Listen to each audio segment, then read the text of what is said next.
NSI BSI का असली खेल, कैसे एफआईआई डीआईआई डेटा के बहाने रिटेल इन्वेस्टर्स को बेवकूफ बनाया जाता है। अगर आप भी रोज एफआईआई डीआईआई डेटा देखकर ट्रेडिंग या इन्वेस्टिंग करते हैं तो आपको इस वीडियो में ऐसे खुलासे मिलेंगे जो शायद ही किसी बड़े ट्रेडर को भी पता हो।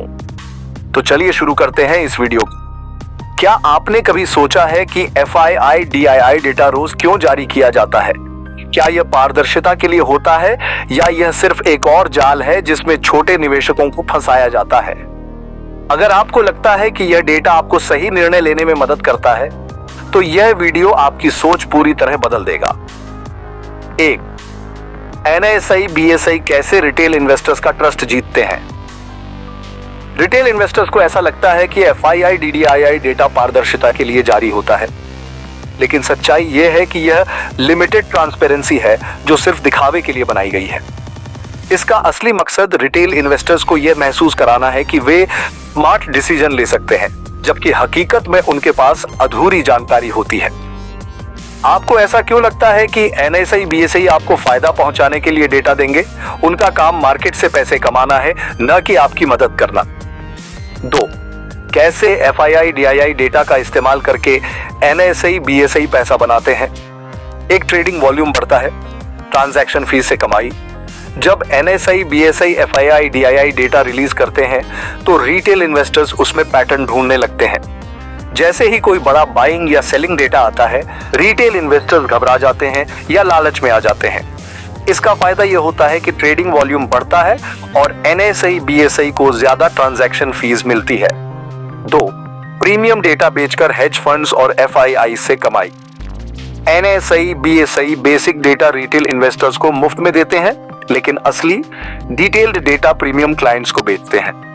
हेज फंड्स और बड़े निवेशकों को stock wise, sector wise, futures options data तक पहुंच मिलती है जिससे वे सही निर्णय ले सकते हैं। रिटेल इन्वेस्टर्स को सिर्फ नेट बाइंग और नेट सेलिंग बताई जाती है, लेकिन असली प्लानिंग छुपा ली जाती है। 3. मार्केट सेंटिमेंट से खेलना, साइकोलॉजिकल मैनिपुलेशन। जब एफआईआई डेटा में हैवी बाइंग दिखती है तो रिटेल इन्वेस्टर्स बुलिश हो जाते हैं और बाइंग करने लगते हैं, लेकिन यह नहीं बताया जाता कि एफआईआईएस ने ऑप्शंस या फ्यूचर्स में शॉर्ट पोजीशन ली हैं या नहीं।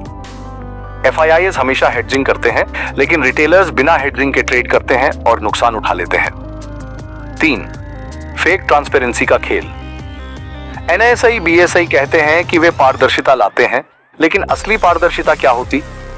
अगर वो सच में पारदर्शी होते तो stock wise buying selling data जारी करते, फ्यूचर्स ऑप्शंस की पोजीशन दिखाते, एफआईआई डीआईआई की सेक्टर वाइज होल्डिंग्स बताते, इंट्राडे और लॉन्ग टर्म पोजीशंस का डेटा देते।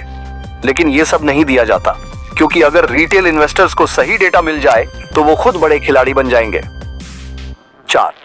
एफआईआई डीआईआई डेटा से रिटेल इन्वेस्टर्स को कैसे नुकसान होता है। एक गलत टाइम पर बाइंग सेलिंग करने लगते हैं। जब एफआईआई बाइंग दिखती है तो रिटेल इन्वेस्टर्स सोचते हैं कि मार्केट ऊपर जाएगा और बाइंग कर लेते हैं, लेकिन वे नहीं जानते कि एफआईआईज ने दूसरी तरफ फ्यूचर्स ऑप्शंस में शॉर्ट किया है।